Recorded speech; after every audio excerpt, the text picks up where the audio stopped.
Hillary Clinton summoned at least 3 contenders vying to become her running mate to her Washington home on Friday as she closes in on a pick for vice president.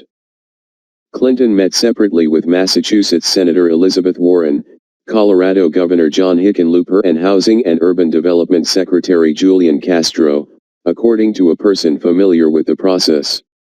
The person would speak only on condition of anonymity to discuss the private meeting. Warren and Hickenlooper were seen in separate cars departing the former Secretary of State's home Friday afternoon.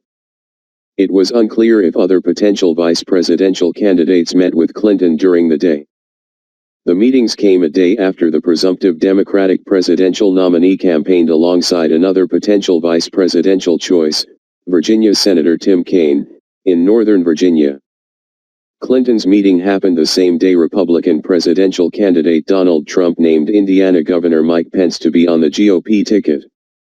For Clinton, the Pence selection offered clarity on the composition of the Trump ticket and certainty of whom her eventual running mate will meet in a fall debate. While the choice of a vice president has rarely had a dramatic impact on the outcome of a presidential race, the decision is among the most consequential for a presidential nominee and offers a window into the candidate's priorities and values. A small group of Clinton campaign confidants have reviewed publicly available information about the potential contenders for more than a month.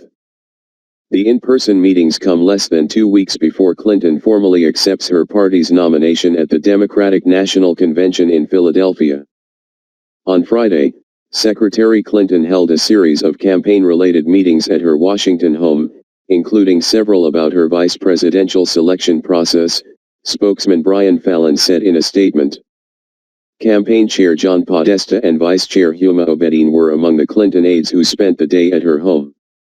Clinton has been assisted by veteran Democratic lawyer James Hamilton, who has overseen her selection process, along with longtime aide Cheryl Mills, who served as her chief of staff in the State Department.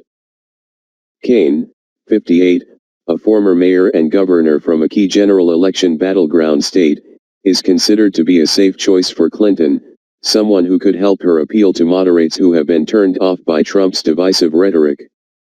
Warren, 67, spent about an hour at Clinton's home, her second visit in the past month. The senator is an economic populist and a favorite of liberals who would help Clinton connect with many of the progressives who backed Vermont Senator Bernie Sanders during the primaries.